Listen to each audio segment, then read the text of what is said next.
Let's see. Hello, and welcome to Stress Less with me, Jess. Today, I have on a very special guest. I have Peter Catalano. Say hi, Peter. Hello, everybody. So I'm super excited to have on here. I know I have quite a few financial advisors, money talk, all this different kind of stuff, people coming on here. But I really wanted Peter on here because he has a different outlook on how to help us with our money, getting our life together with this. He really focuses on our values and our core values and where we're at today and like kind of help us with our goals. And I just really thought that was really cool because to me, money is so stressful. And so where I want to go, what do I want to do with it? How do I get started? Are always like the 1,000 questions in my head on how I'm getting organized. And so I just feel like you really have a lot of that. And when we talked, I was just like, oh my God, this guy has to come on. He has to talk to my listeners because he knows what he's talking about. And he just had such a calmingness about it. And I just think, again, going back to money stressful, goals are stressful, retirement stressful, and so just having it all together. But again, not doing you justice. So please, Peter, tell us a little bit more about yourself. Jessica, thank you so very much for allowing me here and sharing this different way of looking at it. As you said, I've been in this business since 1992. So I'm an old guy. I got some gray hair, not just from my kids. And I've learned a few things over the years, and we can expand and talk about them here with you. And one of the things I just want to share is Roy Disney, Walt's brother, once said, if your values are clear, your decisions are easy.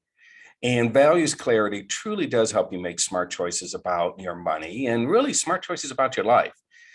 The other tidbit that we can expand upon too is I've learned over the 30 years of doing this work that goals always change, but values never do.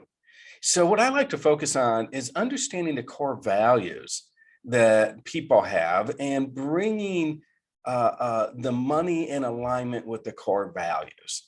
So we could go a little deeper with that if you like, but yeah, I've been doing this about 30 years. I'm married. I got 4 kids. I've always been an entrepreneur all my life. I have a degree in finance and insurance, all that fun stuff. I'm a chartered life underwriter, chartered financial consultant. I have all the technical stuff behind me, but that's the boring stuff. Let's get into the real stuff about, how do we actually live a great life and make sure the finances are in alignment with what we want. How do you help us identify our core values? So if I came into you and I'm like, well, I guess I know values, because my mindset is, do I just walk in with like my list of values to you, or how do you help me identify some of my values?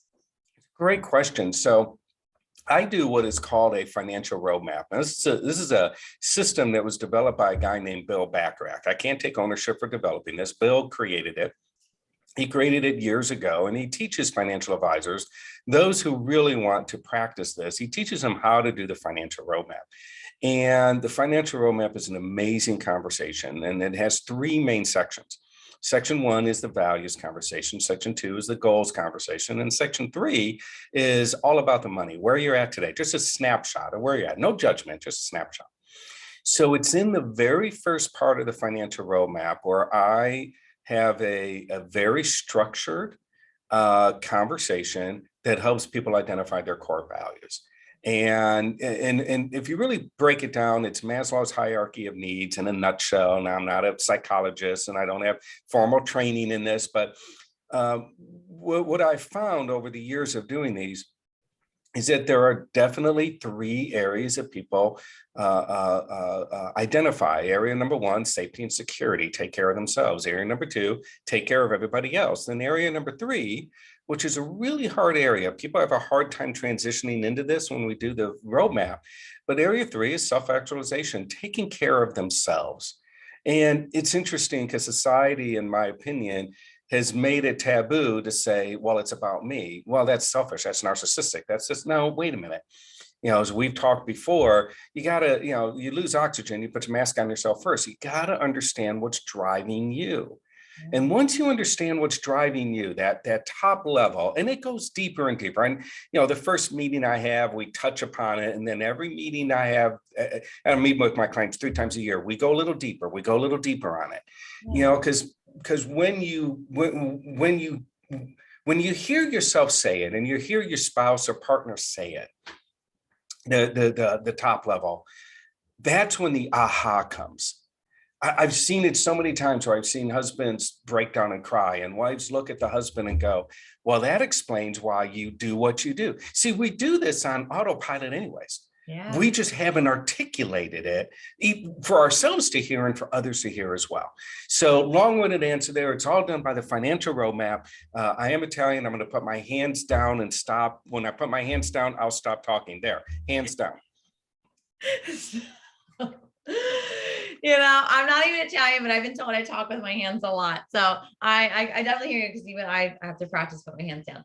But no, like I said, I really love this, because I feel when I talk to a lot of financial advisors, consultants, however you want to identify yourself, a lot of it is goal based. And to me, even as a coach myself, there are goals we talk about, but for me, it's those habits and systems we put in place, but they're all about those values, right? And all about those needs and wants. And so it's so funny that you kind of take that same practice with you when it comes to money. And I think, you read entrepreneur books, you read things like that, but they all talk about that system that you have in place to reach those goals, right? So we get really goal focused, but for us to get there, there's something we have to do on that daily basis, and understanding what we need and want and those core values. So it's so cool that you see that, and you see that there is a difference when we look at it that way. Because for me, when I think about stress and goals and stuff like that, I think having that vision, I want this amount of money, I want this amount of retirement, I want this type of life insurance, X, Y, and Z. But that just seems so daunting sometimes, just like looking at it going, well, I'll get there. It's like that six pack, you hang up on your wall, like one day I'm going to have that, but it's daunting to keep looking at sometimes. So I like that you kind of have that self check-in. I want to say something here real quick. I have a six pack. I just keep it on ice. So I just want it known that it's there, but it's nice and chilled. So the where you and I are very much in alignment in the work that we do. Stress comes from, a lot of times, stress is financially related, as you identified in the very beginning. And I found that when I'm talking to my clients, and I talk to them frequently, one of the reasons I talk to them is frequently is I want to get a heads up of what's coming down the pike. A lot of people in the financial services industry don't talk to their clients frequently enough, and end up hearing from the client after something's been completed that something needs to be done. So for example, hey, by the way, did I tell you I sold that building the other day? Great. Now that you sold it, now we have to clean it up. But if you had told me beforehand, we could have made sure that it was structured properly, either from a legal or tax perspective. And so I talk to my clients frequently, and I'm always checking in what's going on, because life's us. Yeah. What's going on with them, and what can I do to represent them to their core values? Because I'm always got in my head, if your values are clear, your decisions are easy. So I'm always bringing them back or reminding them, this is what's important to you. Yeah. When you deal with stress, when you're bringing people back to their core values, you can literally hear, if it's just on the phone, or see if it's on Zoom, them relax. Yeah. They realize, oh, wait a minute, this is why I'm doing this. This is what's really important to me. Yeah, this is what's important to you. So therefore, this decision is the one to take. I know you deal with a lot of business owners, and I know you deal with a lot of employees of businesses. And I know business owners want the employees to not be stressed. I mean, we want productivity out of the employees, and we want happy employees, and we don't want stressed out employees. You make mistakes when you're stressed. It's so true. It is, right? And so it's, on one side, it's a selfish thing for the employer to want the employees not to be stressed. But then again, it's also life. It's human. I mean, as a business owner, I want my employees happy. Yeah. I don't want them stressed out over here, because I don't want them making a mistake with my clientele. So I mean, it's just the way it works. So imagine the employers out there who understand their own core values, who understand what's important to them, why they're doing this business. Yeah. What is it legacy? Is it self-fulfillment? Is it understanding God's work? Is it bringing you close to the universe? Whatever it is, imagine they get clear themselves, and that becomes culture within the employee base. Imagine if they can share with you, if they can get clear with you what's important to them, and then you can help them convey that into their employee base. So the employees truly understand, look, the boss is doing this because the boss wants to make a difference in the world, or the boss is, what I hear frequently when I do the financial roadmap is, well, I want to do what God has designed me to do. I want to do what my fulfilled goals are, God, universe, whichever you're comfortable in saying. And imagine if the employee actually hears, oh, the boss is truly trying to do this, not being a jerk. No, I'm asking you to do something because if we do it this way, I fulfill on my goals, which, by the way, is making sure you're fulfilled. Imagine if that could get conveyed to the employee. My goal. Imagine what the employee could do then and live their life. So I get excited about talking about this because, when you talk about money, yeah, you identified goals. Goals always change. They always do. And it's good to have goals. You got to have goals. The goal, the fulfillment of the goals is representation that you're really living your life according to your values, but align your goals to your values. I have so many people come to me and go, well, my financial advisor said, I got these goals. And I go, but why? Why do you have this particular goal? Yeah, I did this thing but I really wasn't fulfilled when I reached the goal. That means your goal wasn't aligned to your values. Yeah. Align them to your values. Imagine if the whole culture of the company could have this kind of a understanding. Imagine the impact that company could make. Imagine what you can do with those employees and helping them be more productive, less stress. I put those two together. Again, I'll put my hands down. No, I love it because, and again, this is why I wanted you on here, is because you bring life into the money. And I know that sounds really cheesy, but like, that's what it is. Money makes the world go round, all that kind of stuff, but you bring it back to them, because I think sometimes we see these, like you said, goals, oh, I want the big house. I want the big car. I want the, all this stuff, but it's like, okay, how's it lining with your values? Like, what do you really want? And bringing it back to that reality, I say, you know what I mean? And so like, you really bring the life out of it. It's not just like, all right, cool. You want that big house? Okay. So this is what you're going to do to get to that big house. But if it's not aligned with what I want, then I'm not going to be dedicated. I'm not going to just get up every day and do the work for it. But like you said, that goes back to like what I do in the sense that employees, like why are they getting up every day and punching in the time clock, even though we don't punch anymore, but you know what I'm saying? But like, Sure. you know what I mean? Like, why are you doing it? Right. And so having that check-in with yourself, but knowing what those values are. And so that's why I keep saying, like, I love what you do because of that. Could you kind of dive in? So you said we meet 3 times a year. So what does like the 3 times a year session look like? So for clients who engage my fully comprehensive financial services, look, there's 5 areas to financial planning: cash flow, investments, insurance, legal, tax, right? Cash flow, investment, insurance, legal, tax. That's fine. So I had to double check. So all 5 areas intertwine with each other. And what I do is make sure that all 5 areas are complete. Now, I'm not a tax professional, or I'm not an attorney, and I don't have a real estate license, even though a lot of my clients are in real estate. So my job is to make sure that those subject matter expert professionals get the work done. Now, I say all that because if you're dealing with all 5 of these areas effectively, okay, there's no way it's all going to get done in one meeting. Gotcha. There's no way. Right. It's way too overwhelming to deal with all the types of insurances.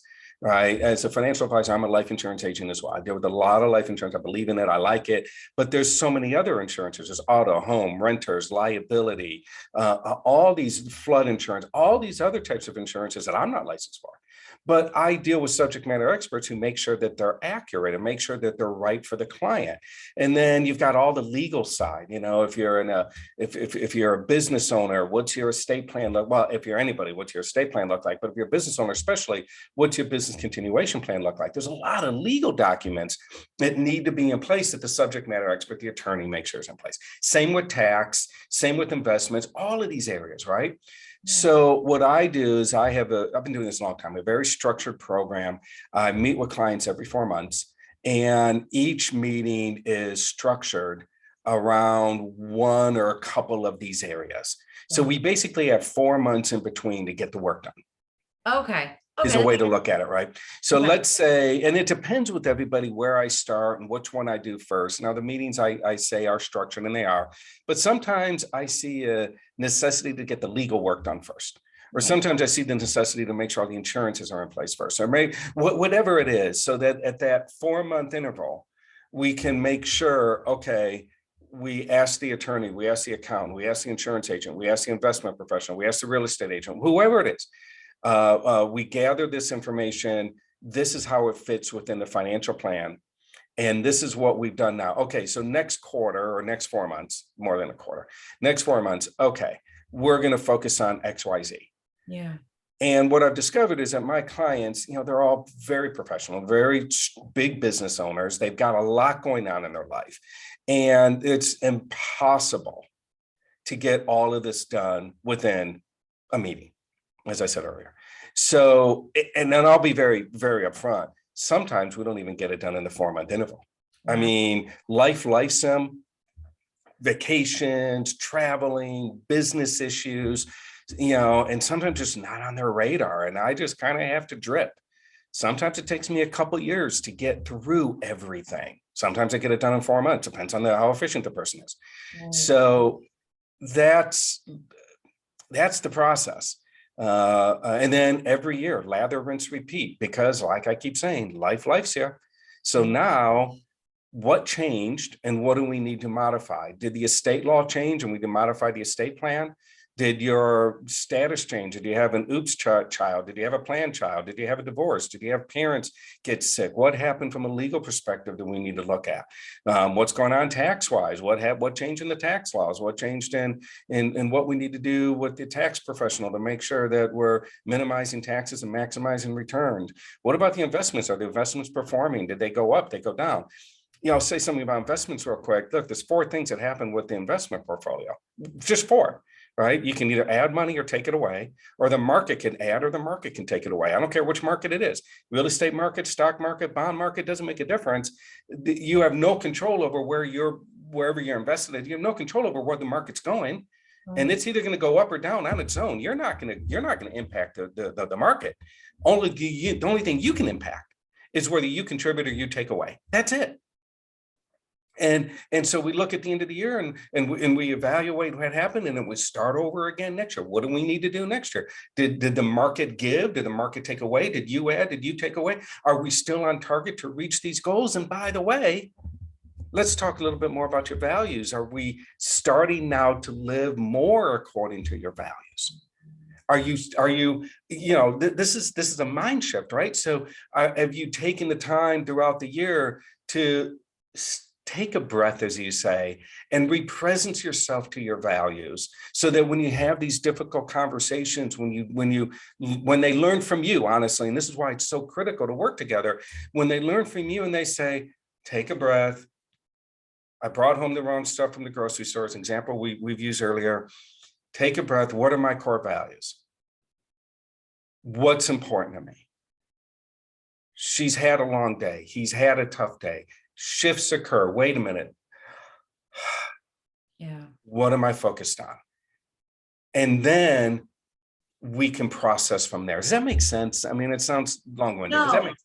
It does actually make a lot of sense. And like, to me, this super nutshell, because obviously you said a lot, which is good. You said a lot of good information. Sorry about that. Yeah. No, my God, no, it's good. You need the elaboration, because it's important to realize how in depth this is. And it's not just a one phone call, but you explained why it's not just a one phone call, right? Because I think a lot of times we want that quick Band-Aid, right? And we, like you said, I'm on your YouTube live. We were talking about this earlier, is that like with social media and things like that, we want that quick fix, right? But that's not the reality.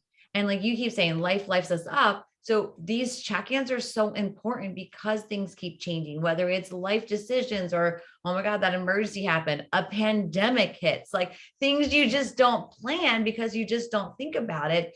And those check-ins, but I also hear accountability, right? So it sounds a lot like you're not holding their hand, but you're like, okay, in 4 months, this is your homework. And in 4 months, we're going to see where you're at. again, it's not punishment if you don't get it done, but it's gonna be like, why didn't you get this done? Okay, it's because pandemic hit, because the market dropped, because, whatever the case may be. And you're going, okay, so now what can we do? Well, these were your values from this, based on our foundation that we created. This is the action steps we can take. And like you said, there's a lot of steps that can happen in that process. And depending on who that person is, it could be a quick thing. It could be, okay, great. This is in and out, wait for our hands, see you in a couple months. But some people are more in depth. And so I think that also goes into your awareness on what we need, but also shows your education on going, I know how to pivot because I've been in this business for so long and I've seen things, I've heard things, I've done things. I know what I'm doing. And I feel confident in that you can be at this stage or you can be at this stage over here. And we're going to keep your values and goals in line. And that's what I keep hearing. I think that's awesome. I really appreciate you catching that.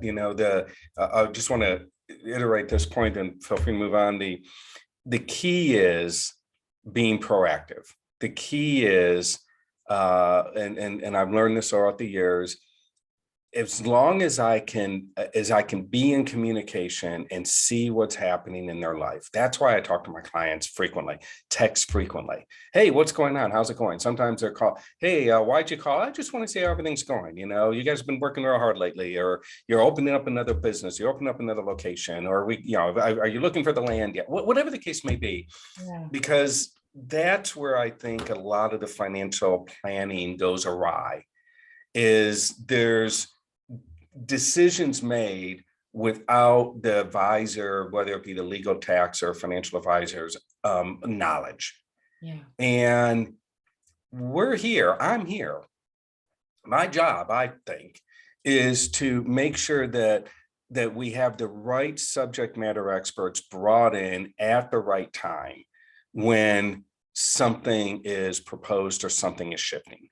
And that's really kind of the art, not the science per se. No, I love that. It makes, to me, it makes it sound secure for when things do happen, because like we keep saying, life's up. And again, in the past 2 years, we can name a billion things that have happened. And so just saying, okay, I have that security, I have that something to fall down, someone I can lean on. Right. So I think that's super important. Again, I really appreciate what you're doing. So my next question is, someone's listening and they're going, oh my God, core values, goals, the way he's talking, it is hitting home. I need to contact Peter. What is the best way someone can contact you? Really, I'm on Instagram, I'm on Facebook, I got a website, and I'm catalanofinancial.com. You call my office line, 832-696-0990. That's 832-696-0990. I do need to say this. All the information I'm providing here today is generic. I'm not licensed in every state. There are license requirements from insurance standpoint and investment advisory standpoint, financial planning standpoint, in various states. So I want to be clear with everybody. You're welcome to give me a call. However, I may not be able to serve you. I'm happy to refer you into somebody in your state. But having integrity at level of word is something I strive for every day. And I just want to be clear with everybody. I may not be licensed where you're at, and I may not be able to help you, but I'm always willing to at least listen for a minute and see, who would be best for you over there. But please understand that this is a highly regulated and licensed environment or industry that I'm in. No, I love that you said that, because to me, again, like what I hear is that I might not be able to help you based on the state, and that'll be my next question, but I'm going to make sure you're taken care of. Because I think a lot of times what happens is, oh, sorry, I can't help you, click. So to me, it sounds like I can't help you, but here is something that I trust, or maybe know of, or, I'm going to support you. Again, just going back to who you are, again, just saying what makes you different is that. So I do would appreciate that. So what states are you legally allowed to work in? So I'm licensed as an insurance agent in Colorado and Texas. Okay. I'm licensed as a state licensed registered investment advisor in Texas. I do work in Colorado. There's some nuances with working in other states. Some states, not all of them, some states allow me to operate with certain clients, as long as I don't have more than 3 or 4 clients in that state. Okay. So for example, I have a client here and they move to another state and they don't want to just get rid of me, right? So, there's some wiggle room there when it's appropriate, when it's right. But I predominantly work in the Houston, Texas market, and the Colorado. I have great clients up in Colorado as well. Awesome. I really appreciate you, like I said, coming on here and taking the time. Like we've been on the phone for almost an hour, say from your podcast or mine. So I really do appreciate, taking the time out. But before I let you go, I did warn you about the lightning round. Are Love you it. ready? I'm Yes. ready. Let's go. Woohoo. Okay. What is your favorite flavor of ice cream? Oh, that has to be the cookie dough ice cream. I didn't think of the name of it. Oh my gosh, lightning round. Now I'm nervous. No, I told you, I was gonna keep it simple. No worries. If I gave you, so being the money person, what would be something, if no stress, you just like could spend some type of money on it, what would be that one thing you're like, "Ah, I would love to buy X, Y, and Z? Oh Taking man, the financial hat off, taking the financial the advisor hat off. list is long, but I love to boat, and I used to have several boats, ski boats. Don't have a boat right now. That's the next thing on the list, is picking up a ski or wakeboard boat, so that my kids can start enjoying what I absolutely love to do as well, and that is get on the water. Oh, I love that. All right. So that brings me to a question I haven't asked in a while. What would you name your boat? It's interesting. I never even thought of naming it. In the world that I play in, I did some great water skiing, kind of tournament water skiing. Although I wasn't that great, I drove the boat better than I skied. But so we really don't name the boats there because everybody's kind of interested in the brand and the weight behind the boat. So yeah, I have no idea what I would name it. But if I did, and it was like some fishing boat, if I did that road and put some boat down in Galveston Bay or something to go fishing or whatever, it would be some cheesy Italian name that some Stugotz or Stunad or something dumb. Not dumb. It makes you happy. Okay. So you're married, you have 4 kids, you have your own business. Obviously, there's some stress involved, like I tell all the time, can't get rid of stress, right? Yep. What is one way you relieve stress? I breathe. Believe it or not, you said that in our podcast earlier, and breathing, I think, is a real big thing that people forget to do. I think that for me, yoga is where I like to go, because yoga, again, focuses back on the breath and creates a lot of isometric holds, which is challenging to do. So that, and then the other way, again, if I can get on a boat and just go sit on a lake. I've done this back when I lived in LA before moving to Texas. I lived in Los Angeles. I would literally just grab my boat, just me, and drag it up to a local lake like Castaic, up in outside of LA.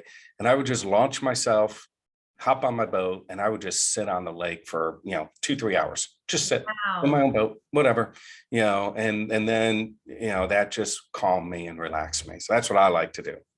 Love it. So you made me think of something because you are very aware, and that's why again we connected so well. What is your bad habit stress? Like what's something like it's like your vice? Yeah. Ooh, I don't want to go into all those vices because that could be publicly shaming. But no, I would say the bad one is when I really let it get to me Yeah. and I lose track of my core value. And I know it sounds kind of strange, but practice what you preach, right? Yeah. So I I forget that I've got to represent myself.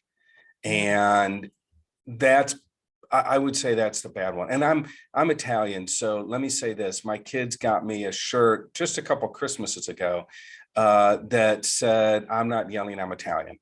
So the fact that my kids actually got me that shirt should say something about my passion for things. as I like to say, I'm not yelling, I'm passionate. And after, 15 years of marriage, my wife finally understood about 2 years ago that I'm really not yelling. I Yeah. am very passionate. For fellow Italians out there, you can probably relate and understand. Um, but that would be my bad advice. I used to let it rip. I used to yell, Yeah. but now I'm really just like,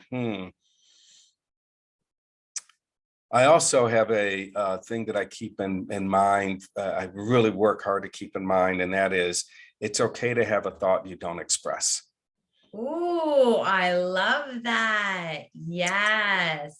So I We have these thoughts frequently, sometimes. Oh, I love that. That's a whole other yeah, podcast. I But frequently do that. I love that. Peter, again, thank you so much for just spending the morning together with me, coming on the podcast, having me on yours. I'm just so excited. Please reach out to me, either follow him on the social media. Everything will be featured in the podcast notes or wherever you found this. So again, Peter, thank you. Thank you so much. More than my pleasure. Jessica, thank you for your time. It's such a joy speaking with you.